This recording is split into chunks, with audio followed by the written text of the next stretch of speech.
Welcome back to the channel. My name is Thomas Fletcher and I'm the host of both the LCSW network and the Military Social Work Network. If you're new to both of my channels, please do me a favor by smashing that like button, by subscribing to the channels, and by sharing this video with your social work colleagues and friends. The purpose of both of these channels is to create a community of hope and support, where social workers can come for relevant news, information, and inspiration. Welcome back to another episode of Ask a Military Social Worker. So in this question, I will be answering the question, what is the most underrated benefit of being a dual federal military social worker? All right, so if you're new to my channel, I am a military social worker with over 22 years of civilian social work experience with the Department of Veterans Affairs and over 14 years of experience as a uniformed military social worker in the reserve component of the U.S. Army. So, I think one of the most underrated, underreported benefits of being a dual federal military social worker is a benefit called military leave. Military leave is a benefit. It's not actually just restricted for social workers.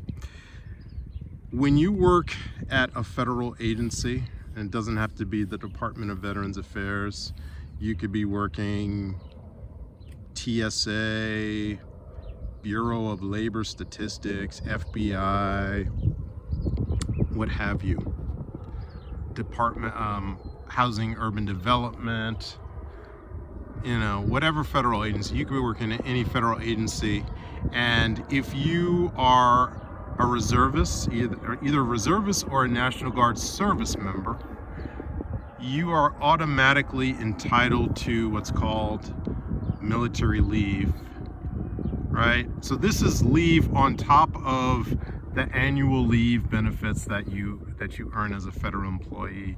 These are benefits on top of the sick leave that you earn.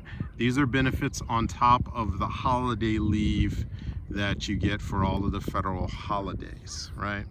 So as I'm filming this in 2026, federal employees who also serve as either reservists or National Guard service members accrue at the beginning of every fiscal year, October 1st, we accrue 160 hours of paid leave for military duties, military obligations, you know, to cover such things as 2 weeks of annual training, to cover those inactive duty trainings that might occur during your normal work week.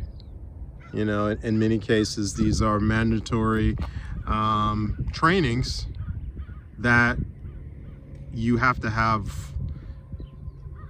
pretty much have an act of Congress to get out of some of these mandatory trainings, right? So we get, as federal employees who are also again part-time service members in the military, and this is for all branches as well as all federal agencies, we get these 160 hours of paid military leave at the beginning of every fiscal year. And so basically, in a sense, you know, when you're on military leave from your civilian federal agency, you're getting paid. You're still getting your paycheck from that agency, plus you're getting whatever your pay and allowances you get from your military branch. right? Some people call it double dipping, but it's a nice benefit, you know. It's a really nice benefit, and especially if you're a social worker, especially you know, social workers, we are traditionally at the bottom of the pay scales in many, if not most, agencies, including the Department of Veterans Affairs, you know. So it is a nice benefit that I don't see much discussion about. So again, I'm not a recruiter, and the opinion stated in this video are mine alone. That's my regular disclaimer. I'm not speaking on behalf of the Department of Defense or the Department of Veterans Affairs or any other agency, but my opinion is that that's one of the nice benefits of, again, being a dual federal military social worker in a civilian agency, and being you know, in the 14 years I've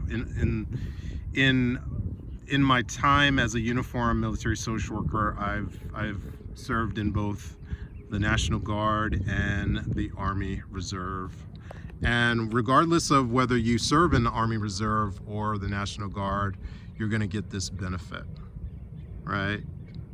And especially when you have to do those 2 weeks of annual training, it's really nice to be able to get, you know, to be able to use this benefit to continue to receive a paycheck, because most times your civilian pay is going to be a lot higher than your military pay, especially as a social worker, and that's usually been the case for me. The only time I notice my military pay was maybe slightly higher than my civilian pay was when I was on deployment about 5 years ago, because when you're on deployment, now you are on active duty orders, and you're getting everything that active duty gets. So you get the BAH, which is basic allowance for housing, tax-free.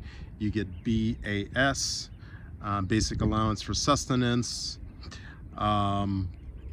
Although if you're an officer, they do deduct that when you go into the cafeteria, or you have to, yeah. So usually, like in every annual training that I participate in, the officers usually have to pay for their own meals, but then we get reimbursed with the basic allowance for sustenance, right?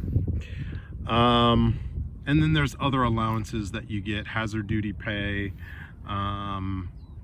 you know, things like that. But other than deployment, other than being on active duty orders for more than you know, for more than 30 days, usually speaking, if you're a social worker, your civilian pay is going to be more than your military pay. So it does cushion you when you do have to do those 2 weeks of annual training, or you have to go 1 week away for another type of training, you know, because your commander, your supervisor wants you to go to school so that you can run a program in your unit, right?